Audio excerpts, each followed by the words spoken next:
Hi, I'm Don Cantor, former co-director of JLIC at Johns Hopkins University and current director at the Richmond Jewish Learning Experience in Richmond, Virginia. And I'm Alex Ozar, co-director of JLIC at Yale University, and this is the Torah JLIC podcast. JLIC supports thousands of young Jews in their college years and beyond, providing them with the nourishment they need to sustain an upward trajectory of Jewish commitment and growth as they enter the broader world. And the animating engine of that effort, that has always been and will always be Talmud Torah, high-level, richly meaningful, thoughtfully creative Torah learning, ambitiously attuned to the realities of where our students are. On the Torah JLIC podcast, we hope to share some of that Torah with you. Thanks for listening. We are privileged to have Rabbi Menachem Schrader join us today. Rabbi Schrader founded the Jewish Learning Initiative on campus in the year 2000 and has served and continues to serve as a guide for all of its employees, many long after they no longer work with JLIC. Rabbi Schrader is a student of both Rav Soloveitchik and Rav Aaron Lichtenstein. Every community rabbi gets lots of questions before Pesach. Questions from students living in a secular college campus environment often come with their own unique complications. Rabbi Schrader, in his capacity as the Posek for JLIC, has 25 years of experience answering these types of questions, and we are happy to have him on to answer some of ours today. Thank you very much for coming on, Rabbi Schrader. Okay, first question. College students are famously, notoriously often not in complete control of their living environments because they've got roommates and all kinds of complicated things going on, and they also may or may not be on top of a completely pristine environment at all times. And also they've just got a lot going on and they're very busy. How thorough does cleaning and Bedikat have to be in a dorm room, and especially in a shared dorm room where the roommates may not be Jewish at all, and they may have Jewish roommates who may not be as careful and meticulous as they are. So how much do they have to do? How thorough? Two things have to be done. The first is that the student, either on the night of Bedikat Chametz, which this year will be the 13th of Nisan rather than the 14th, because Erev Pesach is Shabbat. But if they're not going to be there in their dorm room the night of the 13th, then whenever the last night is going to be that they're going to be in their dorm room, they should do a complete Bedikat Chametz on all chametz that they own or that they have any portion in.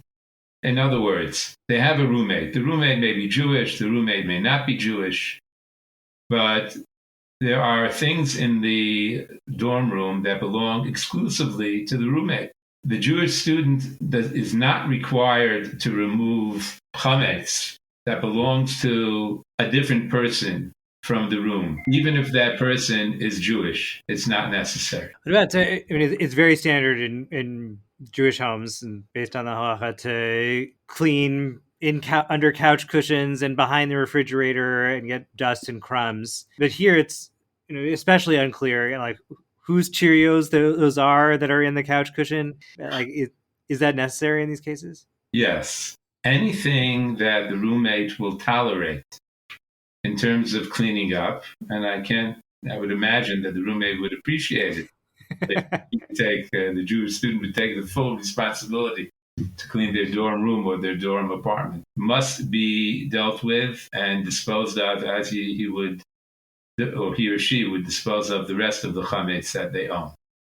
Anything that his or hers, anything which belongs to the two of them together. If the roommate or the apartment mate has ownership or joint ownership with the Jewish student, then the Jewish student has to make as clear as day that to the extent that they own it, they have to burn it or eat it up before Pesach, and that they can exchange the chametz food for something which is not chametz, like a piece of fish or meat or an egg or a dozen eggs or whatever makes sense within the context. But it has to be as clear as day that the Jew is withdrawing any claim or ownership on the chametz there. And if it had been completely his or hers, then they should be mevayer the chametz in the most regular way, as one would always do it. By and large, we burn it. If they want to crush it up and throw it down the toilet, that's also legitimate. But if it belongs partially to the Jew and partially to the other roommate, again, Gentile or Jew, doesn't matter, the student has to withdraw completely from any ownership, make it clear that if this other student gives it completely over to him or her, they're going to destroy it. If the other student wants to hold on to their ownership of it, that's fine, but then they have to take complete ownership of it. And the Jewish student must give up complete ownership of it in advance. Would you recommend doing some kind of formal kinyan in that case? If I had a box of Cheerios that was co-owned with my non-Jewish roommate, and I could have them do hagbah on it and make it clear that it's, formally that it's completely theirs. Or you talked about maybe doing chalipin.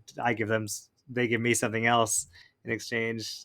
Chalipin is a more complicated kinyan than people would like to think. Right. The Gemara in Bechoros has an amud about the halachos of kinyan with halachos of kinyan of a Gentile, whether they're the same as a Jew or the opposite of a Jew. So the best thing to do would be to do two kinyanim. One is let the Gentile, if it's a Gentile, do hagbah, and the other is that the Gentile should give a pruta for this purpose to the Jew. And between those two kinyanim, that should be enough. The need to do it has to be clear that the Jew should be made clear that he's not at all interested in owning the chametz because it's forbidden for him or her to do so on Pesach, and therefore they're giving over the chametz completely to the other roommate. If the other roommate is Jewish, that can't be done. In which case, the Jew should take hold of whatever he is able to take hold of, and burn it or destroy it and throw it out. But he can't do this to the chametz of the Gentile of the other Jew. If the other Jew wants to continue owning it on Pesach, that's his legal prerogative, and it's not for the Jew, the Jewish roommate, the observant Jewish roommate, to enforce this mitzvah on his roommate or apartment mate. What would you recommend in terms of just order of preference? If I have a non-Jewish roommate and so I have a loaf of bread, so I have two choices, and let's say it's completely mine in this case. So I could either do a proper biur and burn it, or I could sell it, give it to a real direct mechira, actually give it to my non-Jewish roommate to consume, and we can do both hagbah and a kinyan kesef with money. Is one better than the other? Should I prefer doing biur? I don't think one is better than the other. You can say that burning it is a performance of the mitzvah according to Rabbi Yehuda. It's minhag as well, but we all rely al pidin on Mechirat Chametz, and either giving it or selling it to a Gentile is also legitimate. I feel a part of me feels like a kind of anti-Bal Tashchis impulse. Like I have a perfectly good way to dispose of this, have this bread be consumed by a human being. Maybe that's better, but that may be the wrong spirit of the law for chametz before Pesach. It's not Bal Tashchis to burn chametz on Erev Pesach. It's the performance of a mitzvah. Can you just specify in US dollars what the pruta is that a non-Jewish roommate should give? That's a question dealt with by the Posek more regarding the value of a ring under a chuppah than chametz on Pesach. Furthermore, the Easter of chametz on Pesach is not evaluated in pruta. It's evaluated in the kizayis. The kizayis of chametz might be worth much less than a pruta, but it's still a kizayis of chametz. So it's an interesting question, but I don't think it's a halachically relevant question. for this mitzvah. So anything would do. Yeah. If they actually abolish pennies, we'll have to go higher. I actually think one thing that it makes the Halakhic situation of college students somewhat unique is that they actually are in a position to completely get rid of all of their chametz, whereas most Jews with large households, a lot of stuff, and it's a huge burden to really destroy, just to get rid of all of the pasta you have stored up. The college students really can. They just don't have that much to their name. So I'm curious, like, assuming they do a complete biur, either give everything to their roommate or just eat everything. Is there any value in their participating in the communal mechira for things they just, in addition to general bittul, like maybe there's something they forgot about, or just for the ritual of it? Technically, it's not required. The Gemara, I think it's the Tosefta, talks about mechira, but no one is mekayim the mitzvah of biur chametz through mechira. The mitzvah of biur chametz is, according to Rashi, is fulfilled through the bittul itself, and according to other Rishonim, many of whom agree with Rashi, but some of whom don't. You have to actually destroy it, or according to Rabbi Yehuda, burn it. But there is no requirement to do a mechiras chametz if you're going to get rid of all the chametz without the mechira. That being said, these students, Bezrat Hashem, are going to get older, and they will have households in which they're unlikely to maintain this, what we're suggesting for them now, to get rid of all of their chametz. So getting them into the habit of mechiras chametz is a good thing to do. And they're doing it as they become independent people on the college campus. Is something that should be encouraged. Thank you. That's very, I mean, a part of me wants to say, I want them to have this experience. Like, this is the one time you're going to be able to go through Pesach and not do Mechiras Chametz and do it the real way. But I think what you're saying is powerful. That it's not quite real life, and they should have an understanding of how these things, what the routine is. There, you said it. College life is not the real life. Okay, it's the video. We'll see if we edit that part out. But, so what about cases where, as you said, it's not your responsibility if your non-Jewish roommate, or even if your Jewish roommate, has chametz in the apartment? The Shulchan Aruch does talk about, having a mechitza, 10 tefachim between you and the chametz if you're going to be in the living space. How far do you have to go to do that? And, like, is a cabinet good enough? What about just a dedicated shelf in the refrigerator? How far do you need to go to separate off the roommate's chametz? You should go as far as you can. The cases that the Gemara is talking about mainly are cases where you're a shomer for the guy, and you have no way of getting rid of it. On the contrary, or they leave it there even if you're not a shomer, and you just don't know what to do with it. But given an opportunity, first of all, you should do your best to make sure it doesn't happen.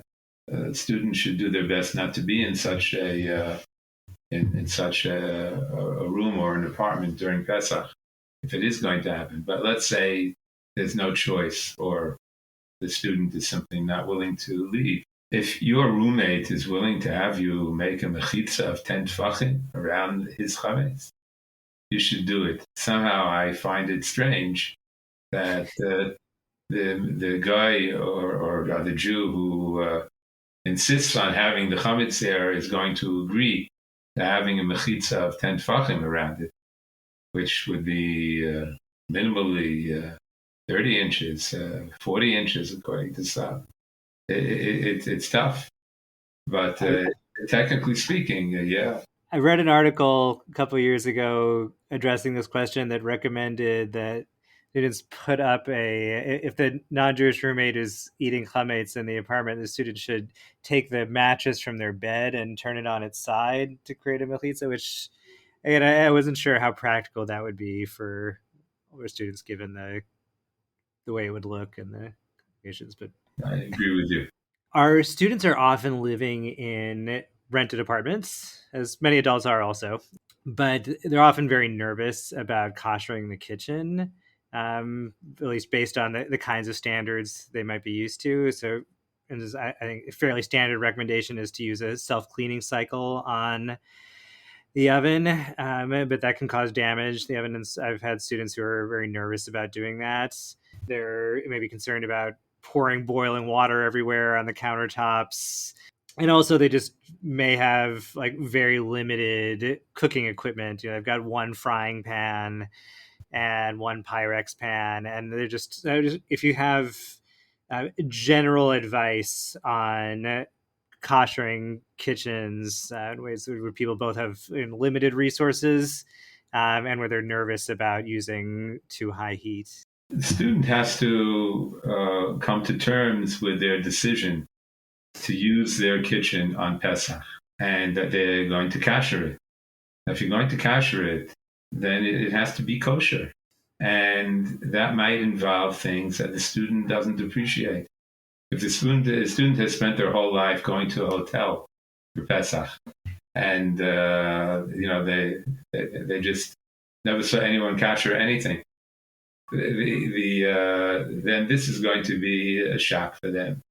But they have to understand that they don't understand, and it's not that simple, and that it is absolutely an overhaul of the kitchen, and the student has to be properly been made aware of this in advance of what he or she has decided to do, and maybe they should reconsider if given that there is an alternative. Maybe there isn't, but the kitchen. There are things that can't be kashered, and the things that can be kashered, you have to work on very hard. And this, without a shadow of a doubt, there are people who destroy things in context of trying to kasher them, and that is not necessary. But the rules of kashrus for Pesach have to be maintained. You can kasher metal. You can kasher wood, although that's not widely done. Plastic is a machloket, and there's more reason to be makel by klisheni. Glass, according to the Mechaber, doesn't require kashering. According to the Ramah, it doesn't help to kasher it. And the in-between shitos are not very clear. Let's put it that way. So all sorts of suggestions that aren't easily understood. The suggestion of doing something 3 times is actually based on the din of stam yenam, but it seemed to have been originally meant for whiskey, not for things that were heated. Notice if you have shot glasses that were used for whiskey, so to kasher it like we kasher barrels of wine that's described in Mesechus of Ozar is understandable. The comparison is understandable. And I think it was first made by the Rav Bal Tashchis. But if we're talking about things that were hot, very hard to understand how doing something 3 times, washing something 3 times makes a difference. On the very specific question, I know there are different views on this. The student says, like, I'm not comfortable with running the self-cleaning cycle, but the oven does go up to 550, and that's well hotter than I would ever use the oven. In your view, is that sufficient for koshering for Pesach? Yeah. You put it on 550 for an hour? For an hour. You can destroy the oven a day. You put it on in the highest temperature you've ever used it for the longest amount of time you've ever used it. I guess if you put it higher than that, that's even better, but you have to know what you're doing. Are those 2 things clear? Yes. The highest heat that you've ever used it for the longest amount of time you've ever used it. That's okay. Rabbi Schrader, this year we have Erev Pesach on Shabbos. Do you have suggestions for how to go about doing meals on that day? Yes, the suggestions are specifically relevant to college students who are not in the habit of getting up for a 6:30 a.m. minyan. Even on Oh my, but I don't think it's going to happen here. okay. So what should be done is definitely what was suggested by Rav Moshe Feinstein, in which I understand, I'm told that he actually did, although I don't really see it for sure. But on Erev Pesach, Shabbos Erev Pesach, you should get rid of all the chametz in your house before Shabbos. On Shabbos, you should have lechem mishnah with egg matzah. Egg matzah is certainly not kosher for the fulfillment of achilas matzah on the Leil HaSeder, and therefore it's mukubal that you're allowed to eat it on Erev Pesach. You can have the Friday night meal with lechem mishnah of egg matzah, the Shabbos morning meal with lechem mishnah of egg matzah. There are holds that we don't need egg matzah after chatzos, but the Nod Yehuda is mekil. And I once heard a shir from Rav Gedalia Schwartz many years ago, 50 years ago, that he suggested that the Nod Yehuda be relied upon for Shalosh Shudas, which is, there are plenty of students who are probably not careful about Shalosh Shudas. But if they are careful about Shalosh Shudas, then they want to have lechem mishnah so they can use egg matzah for Shalosh Shudas also, and rely on the Nod Yehuda. That's what I suggest. If they don't want to have lechem mishnah for Shalosh Shudas, they just want to eat something else. That's sort of in the time suggested. So they can have a chalt, Pesach dika chalt, meat and potatoes on Erev Pesach, and that's perfectly fine. Is there anything about trying not to eat something for Shalosh Shudas after Chatzos that's going to be too filling? Yeah, sure.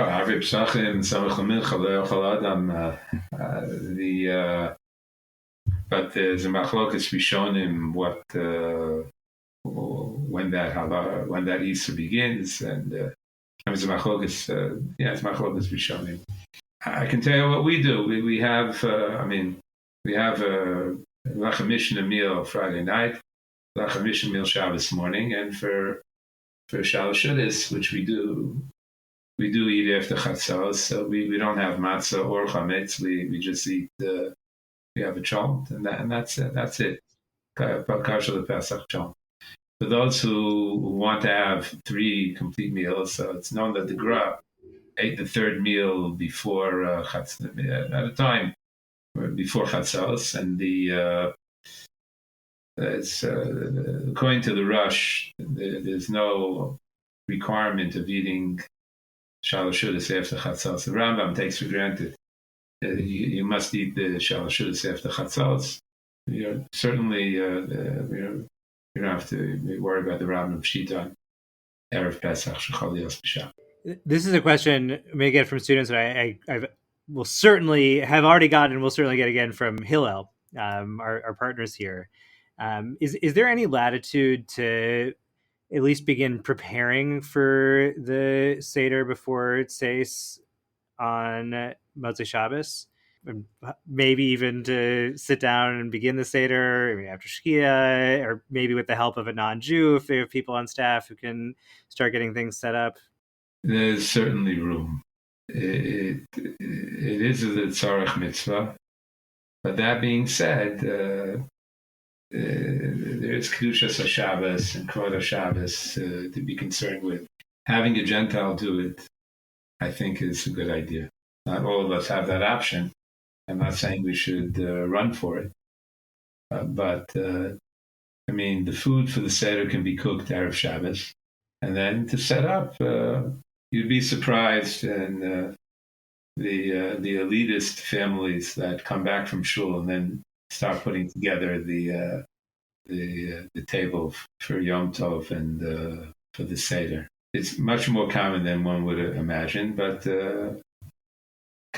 one really interesting and powerful dynamic we have here is students who take the opportunity of coming to college to grow really substantially in their Halakhic observance, become Bali Tshuva, and then they go back to their loving parents and their families on Pesach, other times, and they need to figure out how they're going to navigate that. And especially, it's not how they grew up, and their parents have very complicated feelings about what they're doing now, and yet they need to find some way to observe the Rid of Pesach. Like, do you have recommendations for?